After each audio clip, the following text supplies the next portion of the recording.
18 जनवरी 2025 को एक आदमी हैदराबाद पुलिस स्टेशन में आता है और आकर अपनी बेटे की मिसिंग रिपोर्ट लिखाता है। उसका ये कहना होता है कि उसकी एक बेटी है जिसका नाम माधवी है। वो पिछले 2 दिनों से कहीं मिसिंग हो गई है, कहीं गायब हो गई है और वो कहाँ पर है उसके बारे में किसी को भी कोई जानकारी नहीं है। तो पुलिस अब इसकी रिपोर्ट को लिख लेते हैं और माधवी के बारे में ज्यादा जानकारी जुटाने के लिए उस आदमी से पूछताछ करते हैं। उस आदमी का कहना होता है कि उसकी बेटी माधवी और उसके पति गुरुमूर्ति यहाँ पर हैदराबाद में रहते हैं। जो गुरुमूर्ति है वो 2003 से 2020 तक इंडियन आर्मी में नौकरी कर रहा था और 2020 में एज अ नायब सूबेदार वो अपनी नौकरी को छोड़ देता है और फिर यहाँ पर 2020 से डीआरडीओ में एक सिक्योरिटी गार्ड की नौकरी कर रहा है। अब यहाँ पर उनका ये भी कहना होता है कि करीब 2012 में उनकी बेटी और गुरुमूर्ति की शादी हुई थी। दोनों की शादी के बाद सब कुछ सही चल रहा था, लेकिन 2020 आते आते इनके और इनके दामाद के बीच में रिश्ते खराब हो जाते हैं। उनका ये कहना होता है कि किसी बात को लेकर, शायद वो पैसों की बात थी, उस बात को लेकर इनके दामाद और इनके बीच में झगड़ा हो जाता है, जिसके चलते अब उनका जो दामाद है गुरुमूर्ति वो इनके साथ बातचीत नहीं करता था और ना ही इनके घर पे आता जाता था और वो उनकी बेटी को भी आने जाने से मना कर रहा था। लेकिन क्योंकि माधवी इनकी बेटी थी और वो रिश्ता नहीं तोड़ पा रही थी, जिसके चलते वो टाइम टू टाइम उनके घर पे आती जाती थी। साथ ही वो रोज एक बार जरूर वो कॉल करती थी और कॉल करके अपनी हालचाल वो बता दिया करती थी। लेकिन पिछले 2 दिनों से उनकी बेटी का कोई भी कॉल नहीं आया था। ऐसा कभी भी नहीं होता था कि वो कॉल नहीं करती। अब 2 दिनों से कॉल नहीं आया तो इनको काफी चिंता होती है, जिसके चलते वो एक कॉमन फ्रेंड को कॉल करते हैं और पूछते हैं कि हमारी बेटी की हालत कैसी है, उसकी तबीयत कैसी है, आप जरा घर पर देख के हमें बताइए। अब जो कॉमन फ्रेंड होता है वो माधवी के घर पे जाता है और उसको पता चलता है कि माधवी वहां पर नहीं है। वो अपने पति के साथ झगड़ा कर कहीं चली गई है। जैसे ही उसको इस बात का पता चलता है तो वो आदमी इनको बताता है फोन करके कि आपकी बेटी उसके घर पर नहीं है, उसका उसके पति के साथ झगड़ा हुआ है और वो कहीं पर चली गई है। जब इस बात का पता माधवी के माता पिता को चलता है तो काफी परेशान हो जाते हैं और वहां से वो हैदराबाद आते हैं और फिर ये सारी वो मिसिंग रिपोर्ट लिखाते हैं। सारी बात जानने के बाद अब पुलिस माधवी के पति गुरुमूर्ति को अपने पास बुलाती है और उसके पूछताछ करती है। जब गुरुमूर्ति से पूछताछ होती है तो उसका ये कहना होता है कि उसकी बीवी माधवी के साथ उसका झगड़ा हुआ था। दरअसल वो पोंगल करने के लिए उसके माता पिता के घर पे जाना चाहती थी, लेकिन क्योंकि इसके जो रिश्ते हैं उसके ससुराल वालों के साथ अच्छे नहीं थे, जिसके चलते वो उसे वहां पे जाने नहीं देना चाहता था। लेकिन उसकी पत्नी मान नहीं रही थी, जिसके चलते इन दोनों के बीच में झगड़ा हो जाता है और फिर वो अपने घर को छोड़कर कहीं चली गई है। इतना कहने के बाद वो अपना पूरा स्टेटमेंट दे देता है। अब पुलिस भी इस सारे स्टेटमेंट को अपने पास रख लेती है और उसकी बीवी को ढूंढने की कोशिश करने लगती है। अब गुरुमूर्ति वहां से चला जाता है और साथ ही उनके जो माता पिता आए थे वो भी वहां से चले जाते हैं। लेकिन उसी दिन, जिस दिन यह गुरुमूर्ति बयान दे गया था, उसी दिन शाम को एक और आदमी पुलिस स्टेशन में आता है। दरअसल वो गुरुमूर्ति के चाचा होते हैं और आने के बाद कुछ ऐसी बात बताते हैं जो सुनने के बाद पुलिस भी काफी ज्यादा चौंक जाती है। दरअसल उस आदमी का कहना होता है कि जो गुरुमूर्ति है उसने अपनी बीवी का कत्ल कर दिया है। उसने उसकी बीवी को मार डाला है और मारने के बाद उसने ये भी कहा है कि लाश को ऐसी जगह उसने ठिकाने लगाया है कि पुलिस कभी भी उसकी लाश को भी नहीं ढूंढ पाएगी। जब पुलिस को इस बात का पता चलता है तो तुरंत ही फिर से गुरुमूर्ति को अपने पास लेके आते हैं, अपनी हिरासत में लेते हैं और उससे कड़ी पूछताछ करते हैं। उनको ये कहते हैं कि तुम्हारे चाचा ने हमको बताया है कि तुमने अपनी बीवी का कत्ल कर दिया है। अब झूठ बोलने का कोई भी फायदा नहीं है, जो भी है सच्चाई आप मुझे बता दो। इसके बाद वो आदमी जो सच्चाई बताता है, जो कहानी बताता है, वो सुनने के बाद हैदराबाद नहीं लेकिन पूरा देश अचंभे में पड़ जाता है और हर कोई सोचने लगता है कि आखिर एक आदमी अपनी बीवी के साथ ऐसा कैसे कर सकता है। तो आइए, क्या थी ये पूरी कहानी, जानने की हम कोशिश करेंगे आज की इस वीडियो में आगे बढ़े उससे पहले अगर आप हमारे चैनल पर नए हैं तो एक रिक्वेस्ट है, चैनल को सब्सक्राइब जरूर से करें ताकि जब भी हमारी कोई नई वीडियो है उसका नोटिफिकेशन आपको मिलता रहे। साथ ही वीडियो में दी गई जानकारी अगर आपको अच्छी लगे तो वीडियो को लाइक भी जरूर से करें। चलिए आज के वीडियो को शुरू करते हैं।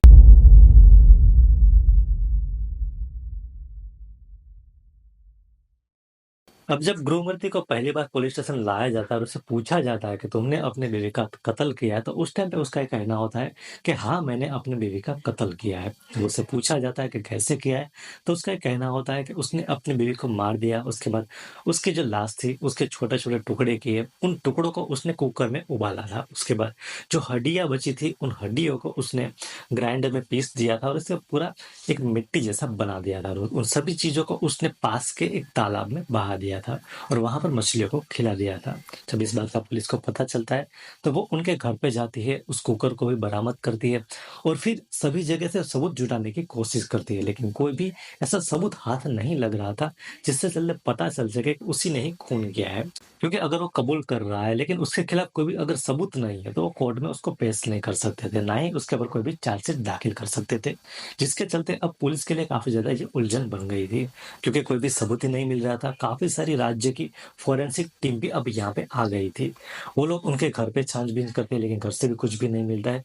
तालाब में जाते हैं, वहाँ से भी काफ़ी सारी चीज़ों को ढूँढने की कोशिश करते हैं, लेकिन वहाँ से भी कुछ भी नहीं मिलता है। अब करीब 10 दिन बीत गए थे, लेकिन अभी भी एक भी सबूत नहीं था। अब गुरुमूर्ति, क्योंकि उसने काफ़ी चालाकी से ये काम किया था, जिसके चलते वो जानता था कि इन लोगों को कोई भी सबूत नहीं मिलने वाला है, और अगर कोई भी सबूत नहीं मिलेगा, तो वो लोग इसके खिलाफ चार्जशीट भी दाखिल नहीं कर पाएँगे और इसको ऐसे ही छोड़ना पड़ेगा। इसी के चलते उसने ये कहानी बताई थी। लेकिन अब 10 दिन बीत जाते हैं, 10 दिन के बाद पुलिस के हाथ एक ऐसी चीज़ पलकती है, जिसके चलते अब ये पूरा केस अब खुलने वाला था। जैसे ही वो चीज़ हाथ में आती है, वो तुरंत ही गुरुमूर्ति के पास आते हैं और आने के बाद वो कहते हैं कि अब तुम्हारा खेल खत्म हो गया है। अब जो भी सच्ची कहानी है, उस कहानी हमको बता दो, क्योंकि हमको ऐसा एक सबूत मिल गया है, जिसके चलते अब तुम जो भी तुम सोच रहे हो, उसे अब तुम छूट नहीं पाओगे। अब जैसे गुरुमूर्ति को इस बात का पता चलता है, सबूत के बारे में पता चलता है, तो वो टूट जाता है और अपनी जो भी असली कहानी थी, जो भी सही कहानी थी, वो अब बताता है। दरअसल वो कहता है कि 14 जनवरी को जब पोंगल का त्योहार था, उस टाइम पे उसकी बीवी माधवी मायके जाने की रट लगाने लगती है, लेकिन वो उसे मायके नहीं जाने देना चाहता था, क्योंकि उसके रिश्ते उनके साथ अच्छे नहीं थे, जिसके चलते अब उन दोनों के बीच में झगड़ा हो जाता है। झगड़ा काफ़ी ज़्यादा बढ़ जाता है और ऐसे ही पूरा दिन बीत जाता है, लेकिन अभी भी बीवी मायके जाने की रट को नहीं छोड़ रही थी, जिसके चलते अब रात को वो एक प्लान बनाता है। वो सोचता है कि अब उसकी बीवी को वो जिंदा नहीं रखेगा, वो उसे मार डालेगा। अब ऐसे ही 15 जनवरी की सुबह हो जाती है। जब सुबह होती है, तो फिर से इन दोनों के बीच में झगड़ा होता है उसी बात को लेकर। अब इसी के जैसे-तैसे कुछ घंटे बीतते हैं। अब वो कहता है कि क्यों ना अब हम हमारी बहन के घर पे चले जाएँ। तो उसकी बीवी, उसके बच्चे और वो खुद गुरुमूर्ति उसकी बहन के घर पे चले जाते हैं, और जो कि हैदराबाद में रहते थे। वहाँ पे जाने के बाद कुछ घंटे वो लोग रुकते हैं और फिर अब वापस आते टाइम वो अपने बच्चों को कहता है कि तुम यहीं पर रुक जाओ, क्योंकि पोंगल का त्योहार है और इन बच्चों के साथ खेलो कूदो। तो वो अपने बच्चों को छोड़कर पति पत्नी घर पर वापस आ जाते हैं। आने के बाद 15 जनवरी की रात होती है और रात को भी इन दोनों के बीच में झगड़ा होता है, उसी बात को लेकर के वो अब अपने मायके जाना चाहती है। अब क्योंकि इसने पूरा प्लान बना लिया था, तो वो रात 15 जनवरी को ऐसे ही सो जाता है। सुबह होती है 16 जनवरी। 16 जनवरी को उठने के बाद वो अपनी बीवी के साथ फिर से झगड़ा करता है। इस बार वो अपनी बीवी का जो सर है, उसके सर को अपने घर की दीवार के साथ जोर से टकराता है। कई बार उसके सर को दीवार के साथ टकराता है, जिसके चलते उसकी बीवी की मौत हो जाती है। उसकी जब मौत हो जाती है, तो करीब-करीब उस टाइम पे सुबह के 8 बजे थे। अब सुबह से 8 बजे से लेकर सुबह के 10 बजे के बीच में वो बस यही सोचता रहता है कि आखिर इस लाश को कैसे ठिकाने लगाए। करीब 10 बजे वो उसके घर पर एक बड़ा-सा बकेट पड़ा हुआ था, जो कि कलर करने का जो बकेट आता है, जब हम अपने घर पर कलर करने के लिए कोई बड़ा वाला बकेट लेके आते हैं, जो कि 10 लीटर या 15 लीटर का एक बकेट आता है, ऐसा एक बकेट उसके घर पे पड़ा हुआ था। वो उस बकेट को लेके आता है और उस बकेट के अंदर एक हीटर को रखता है और फिर पानी को रखता है और उस हीटर से उस पानी को गर्म करने लगता है। काफ़ी ज़्यादा वो पानी गर्म हो जाता है, जिससे वो खौलने लगता है। इतना ज़्यादा जब पानी गर्म हो जाता है, उस टाइम पे वो उसकी बीवी की जो लाश थी, उसको छोटे-छोटे टुकड़े करने लगता है। पहले उसके 4 टुकड़े करता है, उसके हाथ और पैर को अलग करता है, उसके बाद जो बाकी बॉडी बची थी, उसके ऊपर छोटे-छोटे टुकड़े कर देता है। और जो भी छोटे-छोटे टुकड़े उसने किए थे, उन सभी टुकड़ों को वो खोलते हुए पानी के अंदर वो डालने लगता है। अब क्योंकि उसने मांस के टुकड़ों को खोलते हुए पानी के अंदर डाला था, तो थोड़ी ही देर में जो सारे मांस के टुकड़े होते हैं, काफ़ी ज़्यादा नरम हो जाते हैं। वो उन टुकड़ों को निकालता है और नरम टुकड़ों के अंदर से वो हड्डियों को निकाल लेता है। हड्डियाँ अलग करने के बाद वो अपने गैस स्टोव को शुरू करता है और गैस स्टोव को एक खिड़की के पास रखता है। वहाँ पर वो कई बार जो रूम स्प्रे होता है, वो भी चलाता रहता है, जिसके चलते बाहर बदबू ना जा सके और किसी को पता ना चले कि आखिर घर के अंदर हो क्या रहा है। अब गैस स्टोव के ऊपर वो उन हड्डियों को रखता है और एक-एक करके सभी हड्डियों को पूरी तरह से गरम कर लेता है। गरम करने के बाद उन हड्डियों को ग्राइंडर में पीस देता है और फिर उस जो भी बॉन्ड्स थे उसका पूरा पाउडर बना लेता है। जो पाउडर बनता है उसको पॉलीथीन के अंदर वो जमा कर लेता है। दूसरी तरफ जो भी उसके मांस के टुकड़े थे, उन टुकड़ों के काफ़ी छोटे-छोटे पीसेस वो कर लेता है और उन पीसेस को गटर के अंदर वो बहा देता है। अब बाकी कुछ और चीज़ें बची थी, थोड़े-से मांस के टुकड़े बचे थे और वो जो पाउडर हड्डियों का बचा था वो अब उसके पास एक पॉलीथीन के अंदर वो भर लेता है। अब क्योंकि जो लाश तो थी ही नहीं, एकदम थोड़े से ही हिस्से बचे थे, बाकी बहुत से हिस्से तो उसने छोटे-छोटे टुकड़े कर कर अपने जो टॉयलेट था उसमें उसने बहा दिया था। अब जो भी बाकी का जो भी चीज़ बची थी, वो अब शाम को करीब 6 बजे घर से बाहर निकलता है। अब सुबह 10 बजे से लेकर शाम को 6 बजे तक उसने सारा काम किया और 6 बजे अपने घर से वो बाहर निकलता है। बाहर निकल कर वो करीब उसके घर से करीब 1 किलोमीटर की दूर पर एक तालाब था। उस तालाब पे जाता है और वहाँ पर जाके जो बाकी की जो भी चीज़ थी, ये बोन्स का जो पाउडर था या जो भी छोटे-छोटे पीसेस बचे थे, उसको वो उस तालाब के अंदर बहा देता है। अब क्योंकि तालाब के अंदर काफ़ी मछलियाँ भी थी, तो वो ये सारी चीज़ें अब खाने लगती है। अब वो वहाँ से वापस आ जाता है। अब क्योंकि पुलिस को ये सारी कहानी पता चलती है, उससे पहले भी इसने ये चीज़ तो बताई थी कि उसने अपनी बीवी को मारकर तालाब के अंदर बहाया है, जिसके चलते पुलिस अब तालाब के अंदर तलाशी करने लगती है। दूसरी तरफ घर में भी तलाशी करती है, लेकिन क्योंकि जब ये तालाब से बहाकर घर पर लौट रहा था, उस टाइम पे वो अपने साथ फ़िनाइल लेके आता है, बाकी कुछ और चीज़ें भी लेके आता है। घर पे आने के बाद वो इतनी ज़्यादा सफाई से सारी चीज़ों को साफ करता है कि कोई भी छोटा-सा सबूत भी वो नहीं रहने देता है। उसको क्योंकि वो पहले से आर्मी में काम करता था, जिसके चलते उसको पता था कि उसको ये सारी चीज़ें कैसे मिटानी है। वो कई बार अपने घर को साफ करता है, जो भी उसने बकेट लिया था उस बकेट को साफ करता है, जो भी उसने चाकू यूज़ किया था उन चाकू को भी फ़िनाइल से साफ करता है, उस बर्नर को साफ करता है। जितनी भी चीज़ों को उसने इस्तेमाल किया था उन सभी चीज़ों को बड़ी ही सफाई से वो साफ करता है और वो जानता था कि अगर यहाँ पर फोरेंसिक टीम भी आएगी तो भी उनको कुछ भी नहीं मिलेगा और ऐसा ही होता है। किसी को भी उसके घर के अंदर से कुछ भी नहीं मिलता है, लेकिन वो गलती करता है कि वो कह देता है कि उसने सारे टुकड़ों को तालाब के अंदर बहाया था, जिसके चलते अब फोरेंसिक टीम तालाब में भी पहुंच जाती है। क्योंकि फोरेंसिक टीम को पता था कि उनको एक लाश को नहीं ढूंढना है, लेकिन टुकड़ों को ढूंढना है और जिसके चलते वो बारीक से बारीक चीज़ों को उस तालाब से निकालती है। जब बारीक से बारीक चीज़ें निकाली जाती है तो उसमें से एक छोटा-सा चमड़ी का पीस मिलता है। चमड़ी का हमारी जो ऊपर की जो चमड़ी होती है, वैसे ही चमड़ी का एक छोटा-सा पीस मिलता है, लेकिन उनको ये भी नहीं पता था कि ये जो पीस है और किसका है और शायद ये इंसान का है या वो भी नहीं है। लेकिन फिर भी वो इस पीस को लेके आता है और लेबोरेटरी में उसको टेस्ट किया जाता है। जब टेस्ट किया जाता है तो पता चलता है कि जो पीस है वो किसी इंसान का ही है।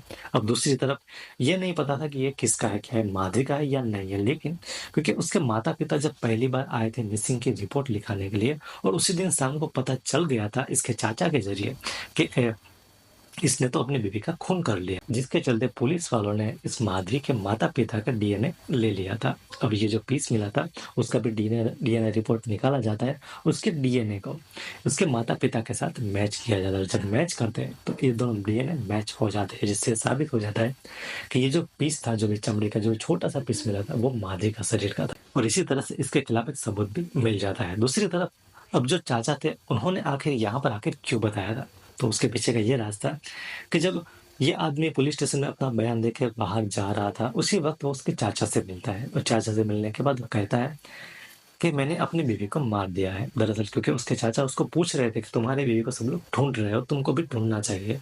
लेकिन वो फिर कहता है कि ढूँढने का कोई फ़ायदा नहीं है क्योंकि मैंने अपनी बीवी को मार दिया है और मारने के बाद मैंने उसकी लाश को ऐसे ठिकाने लगाया तो जिसको पुलिस कभी भी नहीं ढूँढ पाएगी।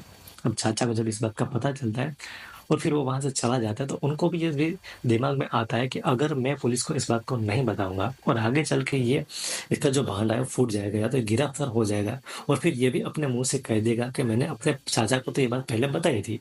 तो जब पुलिस को इस बात का पता चलेगा, तो क्योंकि हमारे भारत न्याय संहिता के हिसाब से अगर आपको पता है किसी ने खून किया है, इसका राज अगर आप जानते हैं और अगर आप पुलिस को नहीं बता रहे, तो आप भी उसके बराबर के भागीदार माने जाएँगे और जिसके चलते उसके चाचा को भी जेल हो सकती थी। जिस वजह से वो अब पुलिस को ये सारी बात आकर बता देते हैं। तो वो सोचते हैं कि अगर ये सच हुआ तो मुझे भी परेशानी हो सकती है और अगर झूठ हुआ तो कोई बात नहीं, पुलिस इसके बारे में छानबीन कर लेंगे। यही सोचकर वो अब पुलिस को जाकर बताते हैं कि मेरे ही भतीजे ने उसकी बीवी को मार दिया है और ये सारा केस इस तरह से खुल जाता है। तो ये थी हैदराबाद की सच्ची घटना। जिसने भी इस घटना के बारे में सुना वो काफ़ी ज़्यादा हैरान रह गया कि कैसे एक आदमी अपनी बीवी के साथ ही ऐसा भयानक बर्ताव कर सकता है। तो ये थी आज की पूरी कहानी। उम्मीद करता हूँ आप सभी को आज की ये वीडियो पसंद आई होगी और इस वीडियो में दी गई जानकारी अच्छी लगी होगी। अगर वीडियो अच्छी लगी हो और जानकारी अच्छी लगी हो तो वीडियो को लाइक करें और चैनल पर नए तो सब्सक्राइब जरूर से करें। मिलते हैं अगली वीडियो में।